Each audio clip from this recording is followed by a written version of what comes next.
And greetings, guests, Xavierites, and visitors. My name is Glenn Caston, and I serve as Inclusion and Social Justice Officer, as well as the head cheer coach at Xavier University of Louisiana. Xavier University of Louisiana's mission is to contribute to the promotion of a more just and humane society by preparing our students to assume roles of leadership and service in our global society. Tonight, we have the pleasure to hear from our young yet powerful leaders as they stand to meet this great calling of Xavier University of Louisiana.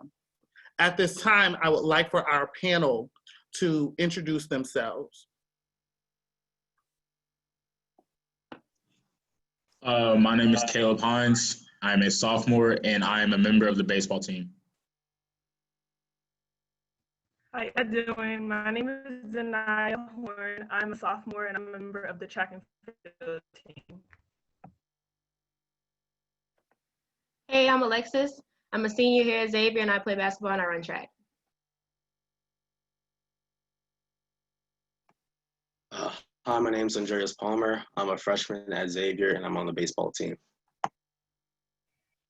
Hi, my name is Chardunay. I'm a junior and I am a part of the competitive cheer team. Hi, everyone. My name is Edward Carter. I go by Ed. Eddie, anything is cool. I'm a first-year graduate student at Xavier, and I'm a part of the men's basketball team.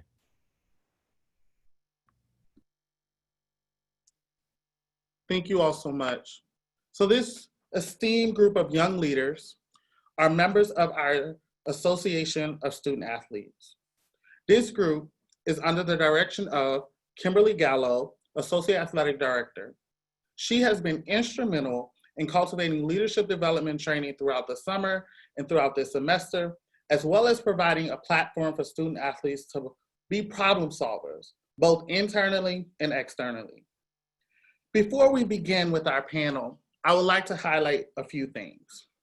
First being that sports have long been a part of politics. Muhammad Ali refused draft orders in 1967 for the Vietnam War. He was sentenced to 5 years in prison, banned from boxing for 3 years, and also fined. Tommie Smith and John Carlos raised their fists during the 1968 Summer Olympics. They raised their fists during the national anthem as a message to the world to highlight America's racial inequality. Right? So these folks, we have athletes from across the country and throughout history who have been instrumental in standing, right? Yet, there's a curious dynamic when it comes to African-American athletes in politics. Throughout history, we see a paradoxical analogy how African-American athletes are politicized and rewarded for it. For instance, in the 1936 Olympics, Jesse Owens won 4 gold medals, and it seems to have promoted a symbolic victory over the rising tide of fascism in Germany. One article had hinted that Hitler refused to shake Owens' hand.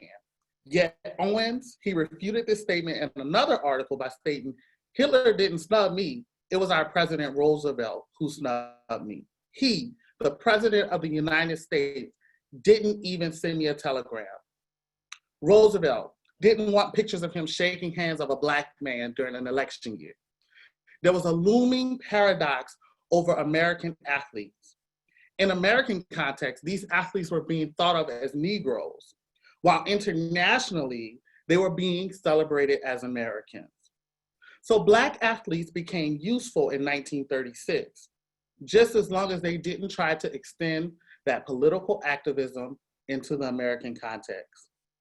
So what we've seen in this brief synopsis in history is the commodifying of Black athletes, inherently treating Black athletes as property. When LeBron James spoke, he said, when LeBron James spoke, who spoke out about social injustice, was met with Laura Ingraham, a Fox News host, who told the viewers, nobody cares about his opinion, just shut up and dribble. President Donald Trump retorted, Get that son of a bitch off the field after athletes stood in solidarity to illuminate social injustice issues that continue, and I say continue, to plague our community and country. So we see how politics continues to influence the sports world. And what we know is that many of these influences are rooted from long-standing biases, isms, and stereotypes. And those stereotypes that have not impacted the way in which we host sporting events, but how we also play what we call sports. So we begin with our first question. And that question is, in what ways do you believe African-American athletes are stereotyped into playing certain sports in certain positions? How have you challenged this stereotype in your own personal life? We're gonna start with Ed. Hi, everybody. First thing first, African American athletes, we definitely stereotype into playing certain sports. I'll talk about like my previous time being in school. So my previous school, I was at a PWI, which is a predominantly white institution. And it wasn't a lot of black kids. And in fact, most of the black kids who did go to school were athletes, but not everyone. So with that being said, they automatically assumed if you were a black student there, then that you played basketball, you ran track, or you played football, So I had friends who I knew because my previous school was in Detroit, which was my hometown. So I had previous friends who attended the school who weren't athletes, but I still hung out with them. And with that being said, they automatically assumed that my friends was a part of athletics, which in fact, some of my friends were kind of like, trying to thrive off of that a little bit as well. So yeah, I'm on the basketball team too, but just the fact that, we are always going to be stereotyped of, pretty much of our skin color, but, we're much more than that. Thank you so much for that, Ed. Andreas? Yes, so I'm a member of the baseball team at Xavier, and I can definitely say baseball is a predominantly white sport. That has to do with this long legacy of segregation.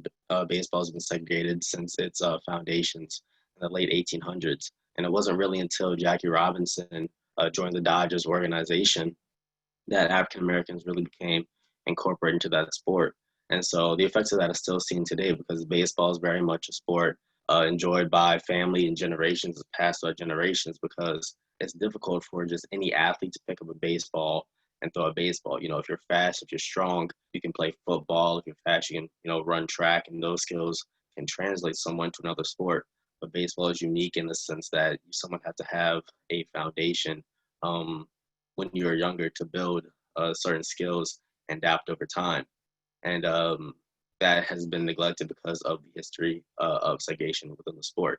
And certain ways that I've gone to challenge that stereotype is firstly at the Urban Youth Academy, which is also located in New Orleans. That's a place where a lot of African-American athletes, specifically baseball players, go and congregate to practice our skills, not only just on the field, but also in the classroom. It's a very good place to challenge not only the stereotypes surrounding baseball players and African-American baseball players specifically in the sport, but also in the classroom as well. And so other stereotypes faced are certain positions that you're categorized into. So whenever you see like a black baseball player, a lot of the time you'll assume, or people will assume that he plays center field, right? That's like automatic go-to thought because they think, oh, he's black, he must be fast. And that's not nearly always the case. And so those are just some of the stereotypes that I face, and mainly ways I try to counter them are by, first of all, getting younger kids involved at the Urban Youth Academy to participate and progress at the sport when they can't get that foundation within their own family life. And then secondly, encouraging kids to play different positions and try out, what fits them the best. So those are some of the stereotypes faced from that sport.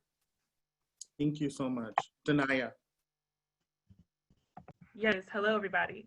So as we know, the most stereotypical sports for African Americans to participate in are basketball, football, track and field. And in those sports, Black athletes are stereotyped into playing the position that requires the most athleticism. And we're put into these positions because they are common for the Black community. And we have grown to exceed in these certain positions. For athletes, we follow in the footsteps of those who we look up to, which is also a big driving factor. Just some stats for the NBA, 81.1% of players are Black, the WNBA, 67%, and the NFL, 70%. But in Major League Baseball, only 8% are Black, and in the National Hockey League, there is a 3% range for other ethnicities, and only 26 athletes are Black.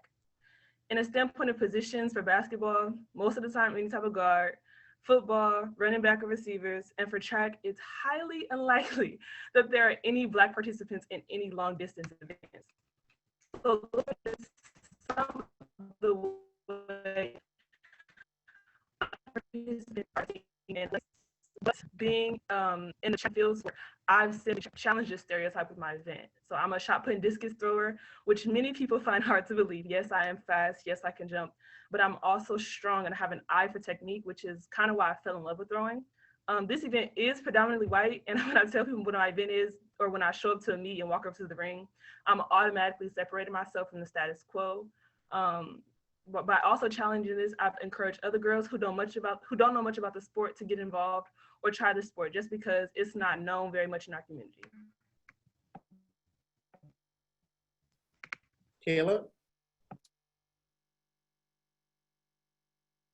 I'm sorry, you're muted. Go ahead. Okay, so my name is Caleb. I'm on the baseball team as well. So with baseball, there are a lot of stereotypes that go into it. And the reason that not a lot of African Americans are in the game of baseball is, one, economic barriers. There's a lot of cost that goes into playing, whether it's the hotels, the actual cost, and things to play at the travel level, which helps you get seen to go to that next level. And not every African American family has the opportunity to be able to provide for their kids to have that opportunity. Me personally, what I've experienced while playing baseball is that white coaches tend to put Black players in the outfield, like my counterpart Andreas said. And that's not always the case. They think just because we're African American, we're fast and we can do this and that, even though African Americans can play the infield. We can be pitchers, we can be everything, and we can do it better. But they just don't allow us the opportunity. So people get stuck out there in the outfield, and a lot of times it can be boring. So that tends to have players die off from playing the game. Me, I broke the stereotype because I'm a left-handed pitcher. I'm not an outfielder. I'm not a middle infielder. I'm definitely a pitcher. And people always ask me, oh, you play outfield? And I'll be like, no, because I look like an outfielder. Yes, I'm fast. Yes, I can do all of those, but my strength is pitching. Jackie Robinson. Jackie Robinson didn't pitch. He didn't play the outfield like people would expect it. He was a first baseman. And he was the first African-American player to play in the Major League Baseball. Me, I'm not what people are accustomed to. People are accustomed to me just being athletic, but I'm smart as well. I bring more to the table than just sports, and that's not what people expect. So sometimes people are like, don't really understand me, but it's because I'm more than an athlete. I'm a athletic scholar, and I'm a total package. Thank you, Caleb. Chardunay. Hello, everybody. African American athletes are stereotyped into playing certain sports and playing certain positions because it assumed is a way to give an African American athlete a better life. It opens up opportunities that are thought that they might not have had if they decided not to play that certain sport. What is meant by this is that due to racial stereotypes, they influence how a African American athlete is viewed. As an African American athlete, I have also had to battle stereotypes as a cheerleader. The term cheerleader brings us on certain stereotypes that deal with intelligence and athleticism. And being on a collegiate, co-ed, high-ranking cheerleading team, there are male athletes on the team, and which also brings that own multitude, that own ring of stereotypes attached to male cheerleaders. So the way that I battle my stereotypes is how I choose to perform in the classroom and as well as how I practice and compete. Thank y'all so much. I mean, y'all really have some deep responses, and you hinted at a lot of system level issues, specifically racism. I mean, we've just hinted at a lot, right? I'm glad that y'all are challenging stereotypes. I am glad that y'all are challenging these stereotypes. And even right now, you know, when people are trolling and calling our panelists names, you're still challenging those stereotypes, right? And that's okay. And that's what we recognize. We recognize that this conversation, it doesn't always land to be easy for people. And that's okay. That's very okay, because you're still doing the great work. And I appreciate you recognizing how yeah, it's okay, we remove them. But we appreciate you all appreciating you recognizing how you continue to challenge these stereotypes even in the now. One of the greatest joys y'all I have at Xavier is to brag about our students, y'all. I love saying that we are the #1 producer in Black doctors and pharmacists. I love it. I love it. Coach Glenn love it. I love saying that, you know, they're gonna be the future leaders of tomorrow. I love it. I love bragging. I like, y'all, I don't know if this is still a word, love stunting, and saying how well and wonderful y'all are, because you are truly some of the greatest people I've had the opportunity to work with from an educational standpoint. And one of the things that I think that you all hinted at is that oftentimes Black student athletes are more valued for their athletic ability than for their academic compromise. See, because people don't think that those two things can exist, right, simultaneously, and they are mutually exclusive. So right now, I want us to explain that particular experience from a Black student athlete. How has it been to challenge the academic side with your athletic abilities, and to also stand in a great seat to know that you can do both of them really well? I'll start this off. For some reason, like that's something we have to I don't want to say fight, but like we come in conflict with a lot of people. Like they assume that if you're good at a sport that you don't take school serious for some reason. But like going back to like an example with me, like I won student athlete of the year last year, which like required to have like a 3.0 average and community service and things like that. People were like surprised that I won. I'm like, yeah, I take school serious, because at the end of the day, school and our athletics go hand in hand. We're saying we wouldn't be at Xavier, or athletes wouldn't be at the school that they were if it wasn't for school. Like you have to meet people halfway. You have to make them come together. And like if it's in some cases, if it wasn't for athletics, some people wouldn't be at school. So it goes hand in hand. And, you know, as athletes, I know pretty much everyone that I've ran across takes school very serious, because if the grades are not there, you won't be able to play. So you have to meet the standard and have to make both go together. So, you know what I'm saying, you can still have the same result at the end. Andreas? Yeah, so similar to what Ed was saying, a lot of the stereotypes in your face are going to be about your intelligence the moment somebody looks at you. Like, for instance, the moment somebody looks at me, their first thought is that, he's an athlete, so that means he can't, you know, be good at math or be good at computer science or whatever else that goes in that category. And I think a lot of people just forget that being a student athlete, the student comes first in student athlete all the time. Coach says that to you all the time is for a reason, because like Ed said, you can't play the game unless you have the grades to get there. And then beyond that, being a student athlete takes a lot of grit and determination. And a lot of what goes into excelling in school has to do with your work ethic and personal determination.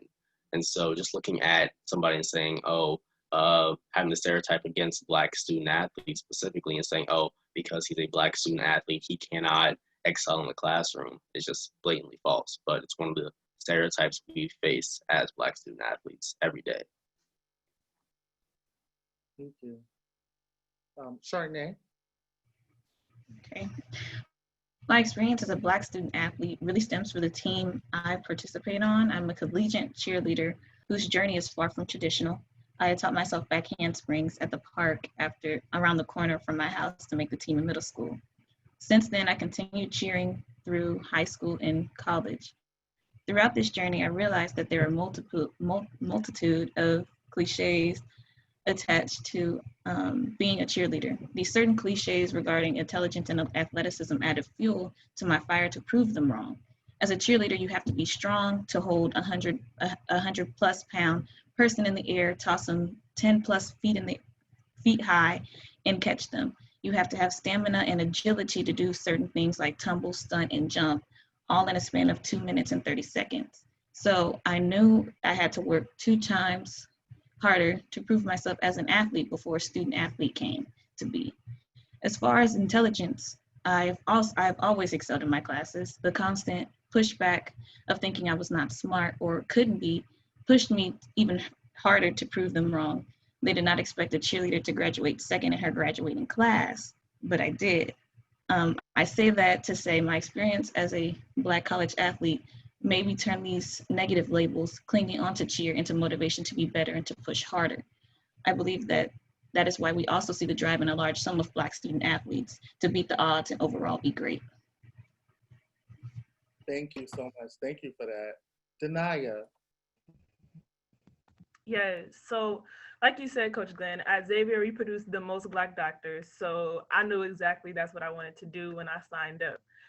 When deciding a major in college, I was persuaded to choose an easier major so that the course load wouldn't be as difficult for me and I could have more time towards my sport. Even though I was a 4.0 plus student athlete in high school with a multitude of other activities, a lot of advisors couldn't foresee this being tangible whatsoever.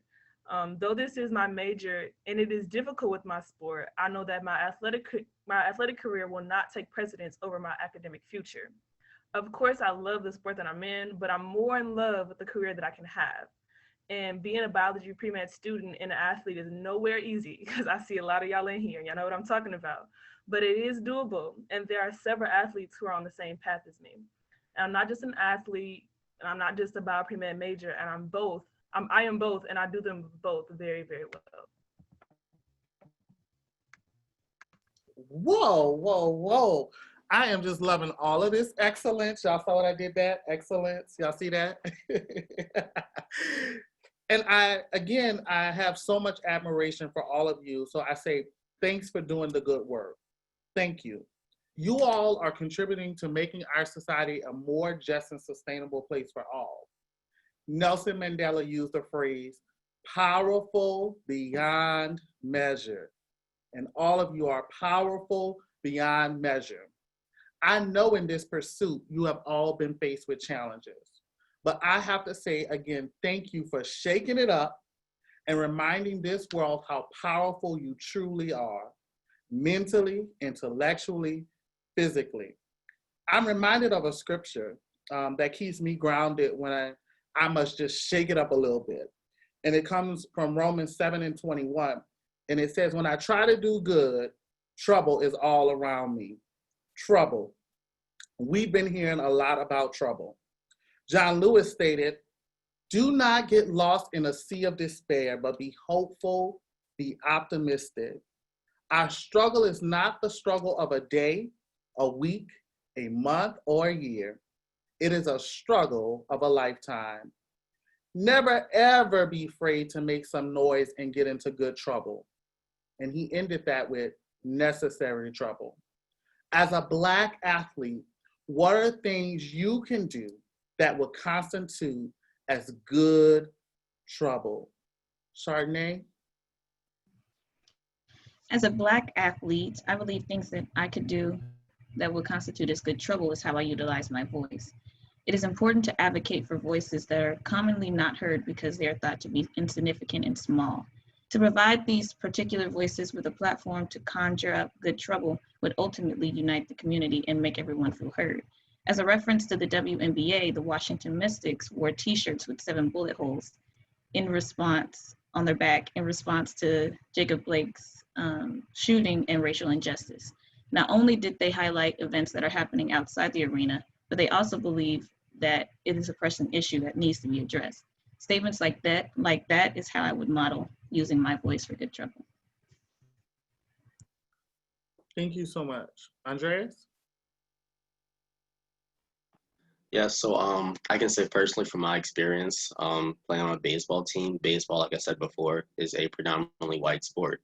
So you're gonna have a lot of teammates that are gonna have, more conservative viewpoints, and some of their ideals will be very different from yours. And so what's the most important thing to do to like get in good trouble is to have a discussion about those viewpoints, like just genuinely have a discussion with your teammates.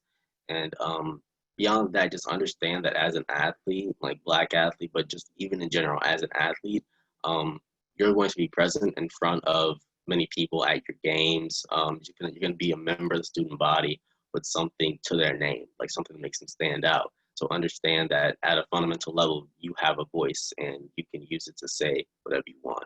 So those are the ways I get in good trouble. Thank you so much. Alexis? Hey everyone. Before I get into good trouble, I just wanted to give you guys a background on John Lewis. First of all, John Lewis played a vital role in the American Civil Rights Movement. In the fight against injustice, Lewis employed the art of nonviolent protest. He became involved in sit-ins, freedom rides, and other forms of nonviolent protest that contested segregation and inequality. In 1961, while participating in one of the freedom rides, Lewis was beaten and arrested. Lewis continuously subjected himself to experiences like these. And honestly, if you don't know much about John Lewis, he was one of the youngest, and I mean youngest. He was in his early 20s doing movements, doing sit-ins, being physically beaten, and he continued to do it over and over. And what I say this, one, because you don't have to be a certain age to get in good trouble. You can be any age, anywhere, any place doing good trouble. Second, good trouble is not concrete. I'm not saying go get beat up, but if that's what it takes to get equality, you're gonna have to do it. How I'm making good trouble is I'm participating in this panel. I'm using my platform, I'm using my voice, I'm using the people at Xavier to help me get the message out to you guys, to people on the panel. Thank you all for being here, by the way. And also, making good trouble is getting out and voting. Please, getting out and vote is good trouble as well. Caleb? Thank you, Alexis. So good trouble.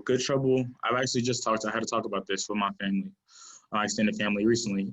Good trouble is something that not a lot of people really understand how to do or what it includes. Good trouble comes in many forms. This panel is one, like Alexis said, everything she mentioned, those are examples of good trouble.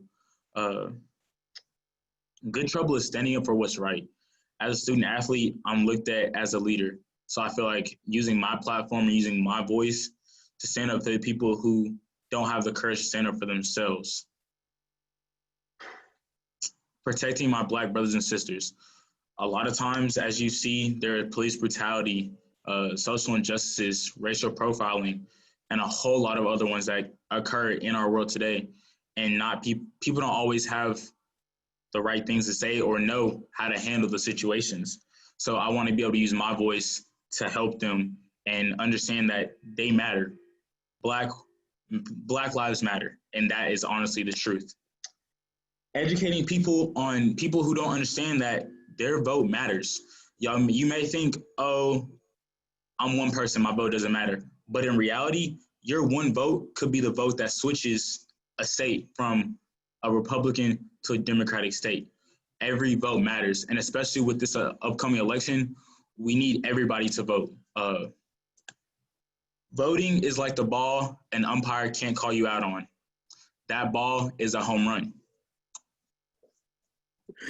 Thank you, Caleb. Now, Coach Glenn don't get all the baseball analogies, but that sounds good. And what I heard from you, Caleb, and the rest of our panelists is this willingness to take a stand.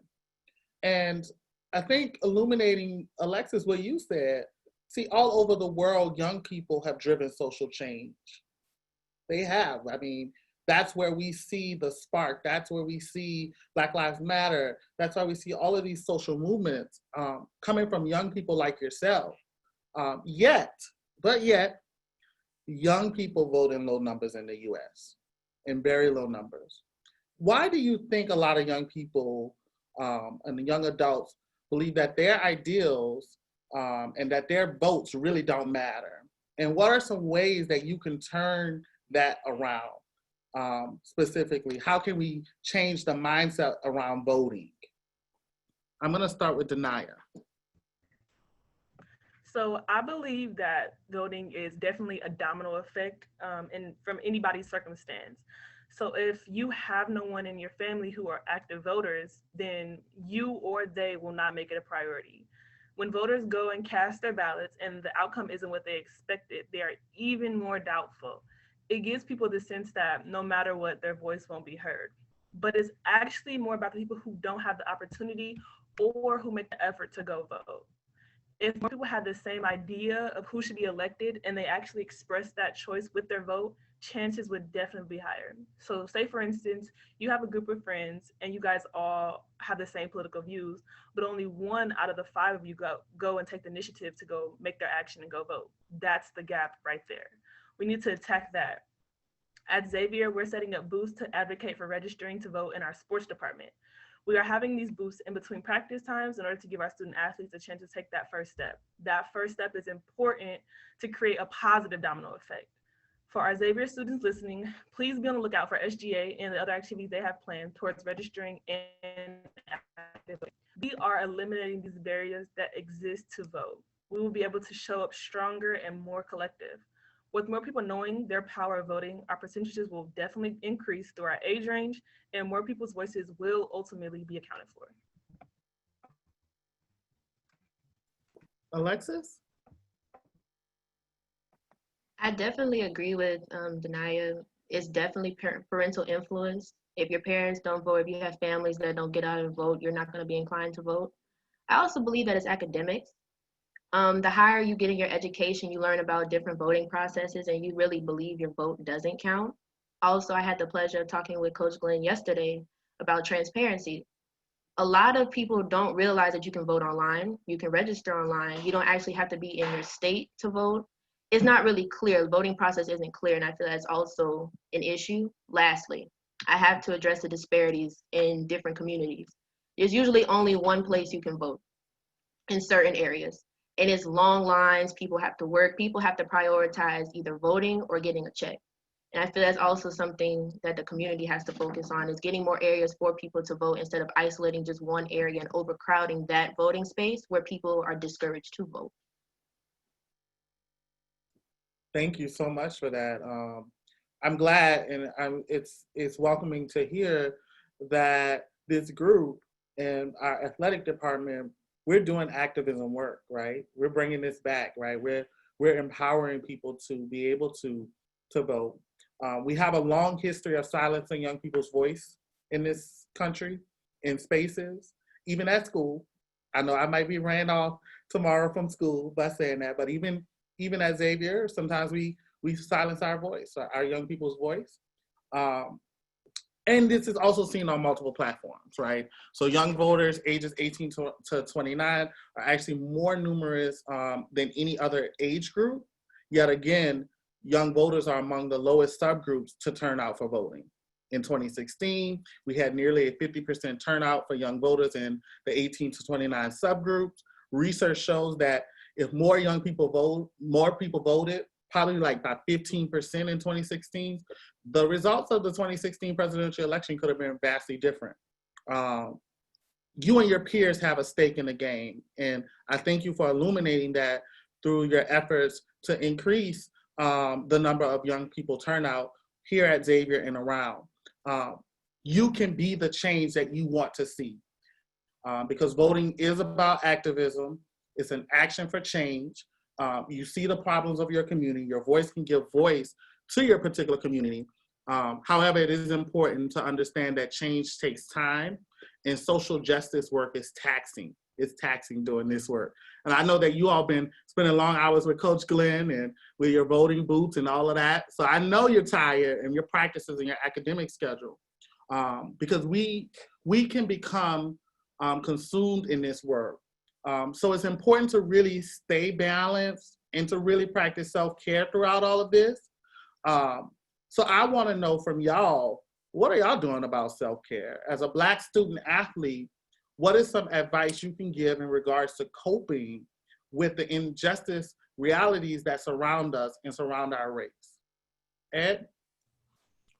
Okay, well, as far as advice, like first thing first, know what you stand for, like know what you represent before you step out. I know in our generation we have like this type of thing where we're heavy on like trends and like following and things like that, especially with social media, Twitter and things like that. We see things that we kind of want to do it as well. So before you do anything, just make sure you know what you represent, make sure you know what you stand for, and be careful. Also know that your voice is very important. Our voices are important. They're no less than others. In fact, feel like the world needs more athletes to talk and more things to step out because let's face it, our voice can sometimes to others be louder than others, you know, so pretty much based off our platform, each and every one of our like different platforms we have, people would like to hear what we have to say or things we have to stand for. So just know what you stand for, know what you represent before you do anything. Caleb? Some advice I could give is first, be proud to be Black. Being Black is a privilege. It's not a curse, it's nothing like that. Being Black is amazing. Now, yes, we have things that we go through, but that's part of life. Remember that you are Black before you're a student athlete. That's the first and foremost thing. And make sure that when people see your ability and see you shining on the field, make sure that they see your color too, because they go hand in hand. Make sure that they see that your pain and your struggles that you go through for freedom and equality. Make sure they see that the tears that you shed for other Black Americans who were killed by police brutality just because they looked like us. Make sure that they see the need for change and the need for a better future. Lastly, make sure they see that you are here to stand for your fight, for the fight during freedom. Because the biggest thing is that being Black, we have a lot of great aspects. And if you look at the history of African Americans, when we came over, the agriculture, we did that. Building houses, we did that. Remember that being Black is back and that we are a force to be reckoned with when we're in full speed ahead. Thank you so much. I'm encouraged by you. Thank you, Caleb. Alexis? All right. It's my advice about coping, correct? Okay, Yes, this ma'am. is a long one, you guys. This is a long one. All right, first and foremost, how I cope. The Lord is my savior, okay? I need him in everything. I pray. I constantly pray. And sometimes I talk to God. I be like, Lord, I just need you to just listen to me vent. Lord, today wasn't my day. Sometimes you just got to talk to him. I know some people say, oh, I don't know how to pray. Just talk to him. He listens. Just talk to him. And I do that because the Lord is my shepherd. I have no wants, you know. If for those who aren't religious who are listening, find some people you can trust. Find some people. I know my parents, my mom and dad are my rock, my little brother, Kenneth, Caitlin, Miss Denise, my teammates, KD, Kira, like I could list them off, Makai, Coach Mitch. I have people that I lean on that I'm constantly venting to. Like I need them. And it's okay. I know I have to address the strong Black woman stereotype because that's another thing that's pinned on Black women is that we're undeniably strong. And that in itself weakens us sometimes, that we have to carry so much of pain, everybody's pain. Y'all, I'm getting a little emotional. Like we got to carry so much. And sometimes it's okay. You can cast your burdens on God. He'll pick them up for you, I promise. You can, parents, I know parents are definitely strongholds, your coaches. And like I talked to Coach Glenn, you can definitely go to St. Joe's, the counseling center. That's another stereotype I can address about Black mental health. Because, you know, I am getting my psychology degree from the illustrious Xavier University of Louisiana. And we talk about different practices you can use. You have it's called the Tree of Contemplative Practice. And I actually have my notes pulled up so I can tell you a little bit about it. We have the activist. You can work and volunteer. So, you know, we always have things for people to participate in. Please look at our social media. We are always open for help and volunteer work. You can also put on your resume for those, you know, going forward, because I want you to leave ready. That's Xavier's mission statement, leave ready. Also, you can prayer, like I said, just dialogue, deep listening. And also, if you need somebody to talk to, I'm here for you. I'm definitely a shoulder to lean on. I'm a practicing psychologist and going to law school, so I got you anytime. Thank you. Lex, a great listener. Trust her. She's a great listener. Thank you, Alexis. I'll second that. And at this time, I want the folks viewing so that we can to ask questions of our panelists. So at this time, we're going to open up the floor for our panelists before we conclude. So if there's any questions that you want to ask any of our student athletes, please do so by using the Q&A function within the Zoom platform. Please do. Please do. You know, the Carters, the Derrys, I know you got questions, so please ask.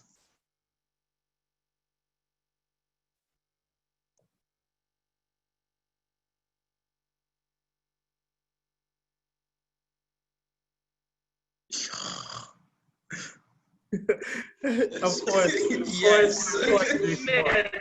Yes. Yes. Oh, ever considered? Okay, this is. I do have a Where's this from? question, and I'll ask the question and prompt them to the panel. We have a question from Victoria. Did you consider attending a PWI? And just kind of wave your hand so I know who's going to answer first. I'll go. Okay, so we're going to go with DaNya.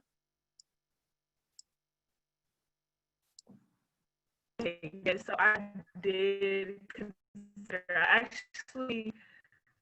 I put in my what's it called? Like when you pay the money to go to the school and like you get accepted, I did that. I was ready, and I had an entire full scholarship to go there. And last minute, I was just sitting in my room one day. My mom came home from work, and I was like, "Mom, I can't go there."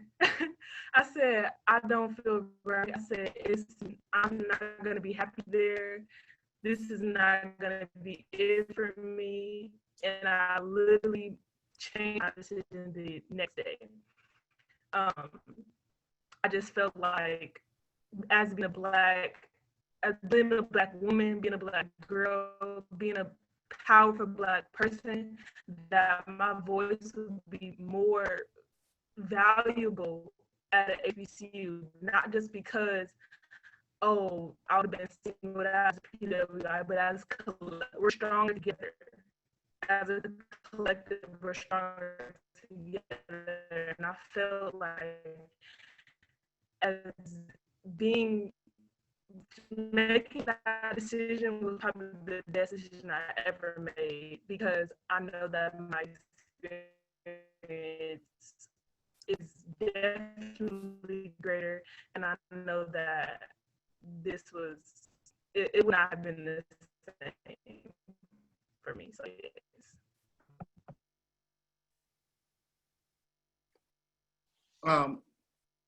I have another follow-up question. I think we'll kind of get at some of these just to open it up a little bit from not responding in the same way. As an African-American athlete, are you proud to be attending an HBCU? Do you feel you would have received more recognition or received more opportunities beyond, I'm thinking they're saying beyond your specific college career, had you attended somewhere else? I want to answer this. Yes, Ed. Yes, the answer is yes. Definitely have received more recognition from being at my PWI to HBCU. I'm not necessarily sure that's because my career I've gotten older, but I know for a fact that I feel more accepted and more, I feel like it's more genuine being at an HBCU for some reason. But pretty much to answer, yes, I just feel like the HBCU was like a great decision to make as far as comparing it to the PWI. Okay, I like that, Ed. To answer, I think it was Victoria who asked the first question.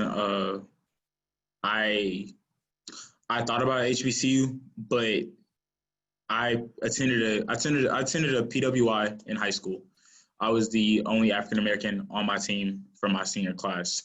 So the way I was treated really made my decision to me wanting to go to HBCU.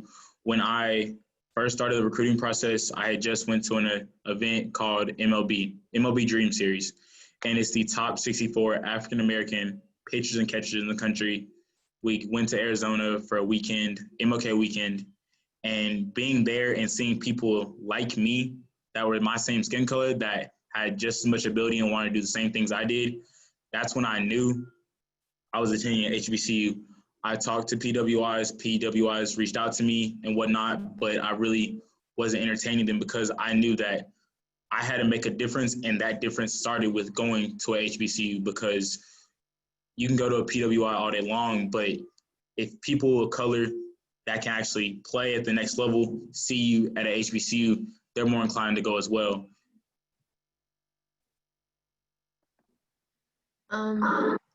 My first choice was always at HBCU. I'm a daddy's girl, and my dad went to Xavier as well. And I saw the success that he had and the continual success that he has, and I wanted to be like him. I wanted to follow in those footsteps, and I'm glad I did, because I'm a different person. I'm a different woman. I've learned a lot. I've come into myself. I'm wearing my hair natural. That's something I never used to do. I was scared too. I'm learning more about me, about where I come from, really.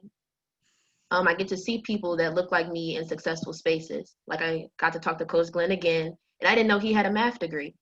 And you don't usually hear too many Black people having like higher up math degrees. Like, he taught math, calc, all those good ones. And it's good to be around that, because I feel like if I were to have gone to a PWI, despite my confidence, I feel like I would have felt small in a classroom. People don't look like me, and they're like, she's doing here.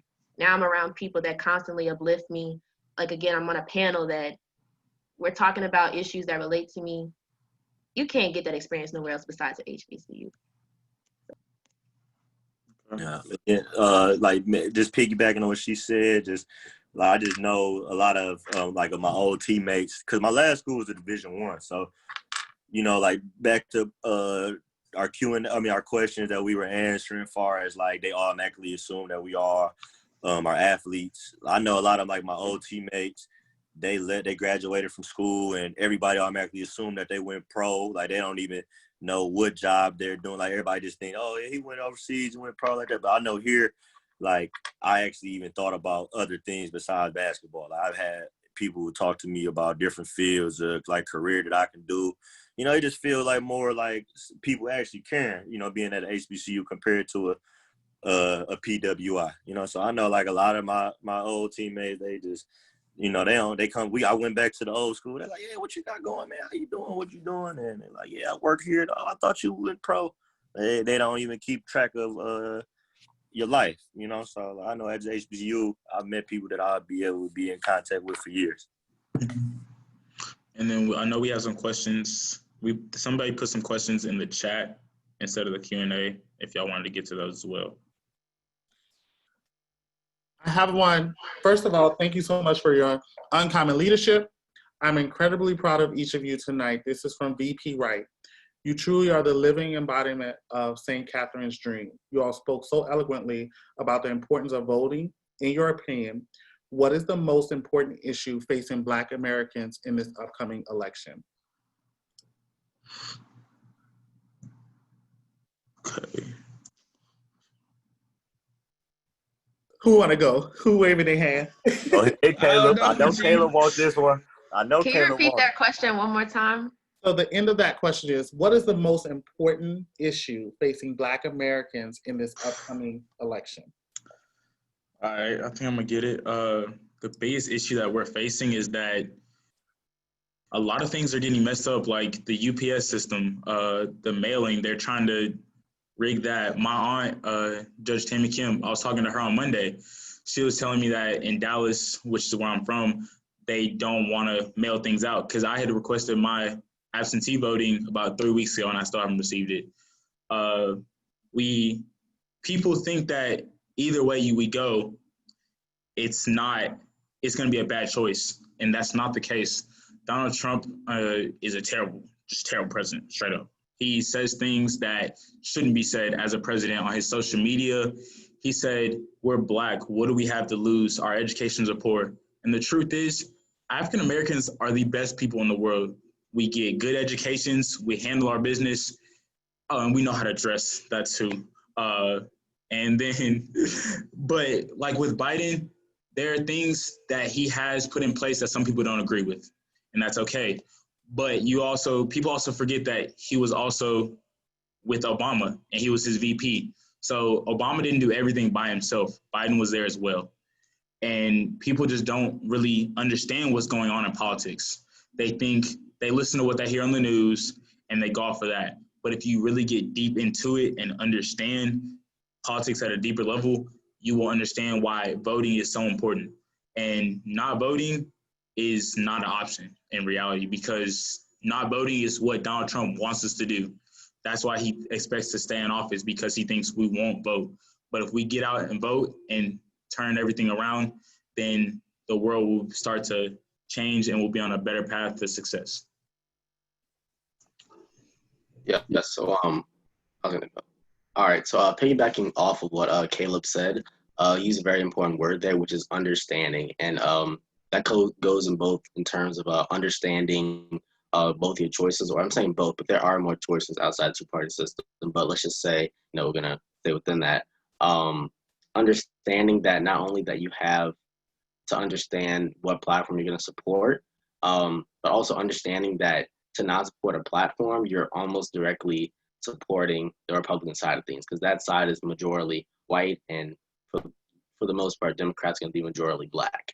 And so our people have usually been underrepresented in the popular vote. And so you just have to understand that no vote, in terms of not voting for anybody, is in fact a wasted vote and can in fact negatively impact both your life and society at large. So I think that's just the main thing to keep in mind, that no matter what your political opinion is, no vote is for sure a wasted vote. Thank you so much, Andreas. So we can't get to all of them, so I'll ask a few more. How do you think being a student athlete will help you in your professional career once you graduate? I have to answer this one. I feel like being a student athlete makes you very well-rounded. I feel that it gives you a sense of time and organization, because throughout our day, it's not just how other students have just school. They can just focus on school. We have practice in between. We have workouts. We are expected to get in the gym or on the track or on your specific sport. You have to do stuff outside of what is required of you.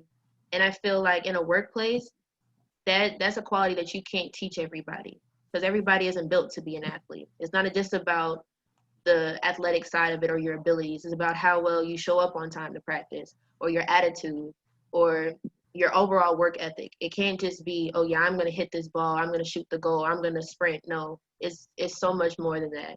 It's the way you carry yourself on and off the court. And I feel that translates into the workplace as well.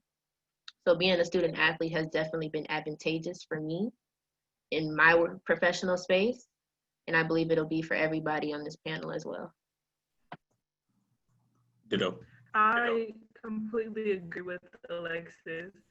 I feel that a lot of times when you play a sport for forever and you have all these different coaches, you actually get the idea that when they say, I'm teaching you to be a better person, not just an athlete, that should resonate with you so much, because athletics is not just about a sport, it's about becoming a better person. And in each sport or event that you do, I feel like it's teaching, everything is a stepping stone, everything is a goal, and everything that you attribute to is gonna challenge you in your future. So absolutely, it is gonna carry out the way with waking up early, with trying to eat right, with trying to balance time. Some student athletes work. Some of us have work and go to class and go to practice. So it's like everything in that multitude is just going to be expensive, and it's going to be great for your future.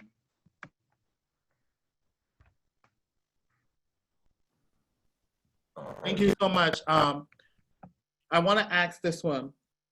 Will you continue to support your HBCU once you graduate and promote attending an HBCU to those coming behind you? Definitely. Yes, Definitely. without a doubt. I guess I'll start this one off. So, will I support? Definitely will support my HBCU because I love my HBCU. My HBCU, in the little time I've been here, has done so much for me. And I've met so many great people that I've connected with, networking, talking about internships, professors, even just lifelong friends that I'll know forever. Was there another part of the question, or was that it? That was it. I think our AD has a question. It kind of piggybacks off what you said about your personal network. You see it? Oh yeah. Yeah, it says, I think the last part of it was promote attending an HBCU to those to come after me. I definitely will, because the HBCU experience that I've gotten so far within these past 2 years is the best experience I could ever ask for. I feel like a lot of people tend to go to PWIs, but if they went to HBCU, to see people like them that are on the same goals that they're on, especially here at Xavier, then they will be on the success for greatness. Like everyone on this panel, everyone at ASA, we all have strong goals. We're all creative, smart, and we're all athletes, and we all make this happen. Time management, and we all do it very well. So I would say, yes, I will promote attending Xavier to everyone back in my high school and everyone that I know just in general that are athletes and non-athletes, because it doesn't matter. We are the best HBCU in the country, hands down. Thank you so much. Hey, I definitely going to come back and support and do things to help out. Like I can honestly see the improvement of my way of supporting already, far as I know going to even just events of other athletics. Like honestly, I'm just being honest, Coach Glenn, I'd never see myself attending a cheerleading event outside of you know what I'm saying, you guys cheering at our games. We actually called ourselves even though we talked to you about it, we like, man, let's go. You know what I'm saying? Like, we know all the cheerleaders. Those are our friends. You know what I'm saying? So, I feel like my energy just being at HBCU has changed as far as me feeling like, oh, I need to support because somebody support me, as the difference as me actually wanting to support, you know? So, I feel like that all got something to do with coming to Xavier and at HBCU. So, I think it was a great decision. Thank you. And I'm going to ask our last question of tonight and then close with some closing remarks. What are some things that you do personally to make your teammates not only better athletes, but also better human beings? So I can say this. I'm actually going to reference my teammates in high school because I'm still fairly new to my teammates on the baseball team here. But a lot of what it was for them was especially like me when I was an older guy on the team. So I've been playing varsity since the 7th grade. So I've had the experience of being the youngest guy on the team, and then coming up to being the oldest guy. And so mainly what it is you have discussions with them, and also gotta all push each other to work harder in everything you do, whether that be your schoolwork, your extracurriculars, your activism, and what you understand about your society and your network, whether it's your sport, training harder, because that's the main thing being a student athlete teaches you. You have to keep redefining your definition of hard work, because it just keeps getting harder. That's just what it is. And that's a beautiful thing. It's just that that's the way you have to be able to push yourself and others in that same way. So that's the main way I try to have discussions with my teammates and just push them to be better people by making them more aware of both themselves and myself. So. I think one thing that I do is definitely spread good energy, because you never know what someone's going through. You never know what someone has on their plate. So a good thing that I try to do is spread good energy so that when the ball is in the other, the other hand or the other court or whatever, they would do the same? For me, my big thing is academics. I'm a very smart young individual, and I take my academics very seriously. So what I do to make my teammates better, not only as athletes, but as human beings, is I help them with their homework. And I ask them all the time, do y'all need help with y'all's homework? Do y'all need to study? And if they do, if it's a subject I'm not good on, then I will network to find someone that can help them in that subject, because you're only as strong as your weakest link. And so as we start our run to getting a national championship, I feel like we need to take care of the books first. That's first and foremost. And so that's the main thing, and that's how I handle that, taking care of the academic side for my team, because we are athletic, we are student athletes. The first word is student, not athlete, and people have to remember that. Well, there's different ways I go about like trying to make my teammates and just my peers better. What I just leading by example though, like that's just the main thing I try to do. With basketball, I just believe in hard work, and that's with anything. So far as my teammates, they, so I'm very honest, especially like from the jump, like that way that gives off input that they can be honest with me. They're like, who is this guy I just met and he telling me go hard? You know what I'm saying? Like I just want to see the best out of all of us, and like I have a gift of seeing like potential. So I know that if I can get the most potential of someone else, and they're seeing me trying to get that out of them, I feel like it's a unspoken respect level where they say, like, man, this guy not cheating me. He's not gonna. He sees more in me than I probably see in myself, and that way I've been able to join and be a part of many teams, and camaraderie is very important. So I just feel like that's my way of leading, and it's always been successful for me. I've been successful doing it that way, and we won last year, so we're gonna continue to try to lead that way. Just lead by example. For me, I try to be positive. I'm really positive all the time for anybody that knows me. Aside from that, I try to constantly encourage my teammates. I know I'm big on emotions, so I'm constantly trying to encourage them and support them, and not only that, uplift them. So if I see my teammates with a new hairstyle or new tattoos or just something new in general, I'm like, hey, you look good, or you look beautiful, that fits you. Like sometimes you need those pick-me-ups, and I constantly want to do that for them, not just to make them better human beings, but also to feel better as who they are. Thank you all so much. Thank y'all. Thank you, thank you, thank you. I end with some final closing remarks for all, and that is Haibise to our panelists, to the folks who joined us. Haibise is a West African term that says that I see you, I acknowledge you for all of the great gifts that you bring to us. I've had the great opportunity tonight to engage this wonderful panel in a much needed conversation around social change. I'm encouraged that we have young leaders like you all to continue this fight for justice. And in that, I'm reminded of a poem that was recited to me on last year by a 103-year-old social justice warrior. Baby, she was a fierce 103-year-old lady.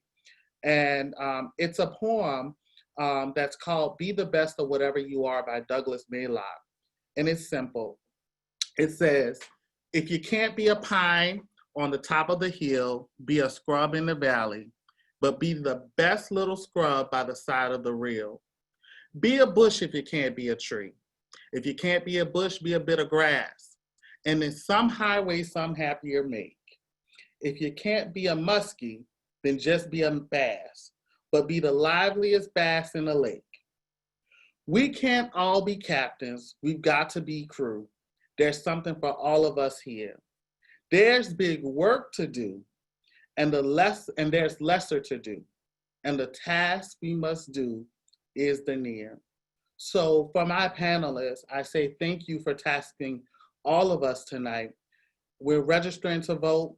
We're going to continue to talk about the issues and the narratives that plague our community until justice is sought for all. We're going to also not just register to vote, but we're also going to exercise our right to vote. And the final thing throughout this process that I heard from each of you is take care of self. And so we're going to practice good self-care techniques. The task is great, yet it's rewarding. And we will continue the task of Xavier University of Louisiana. And that task is simple, and that is creating the utopian society that we all wish to live and see for generations to come. Thank you so much, panelists, for joining us. And thank you, guests, for having and taking the time to listen to our wonderful panel of student athletes. Thank you. Thanks, you. Thank you.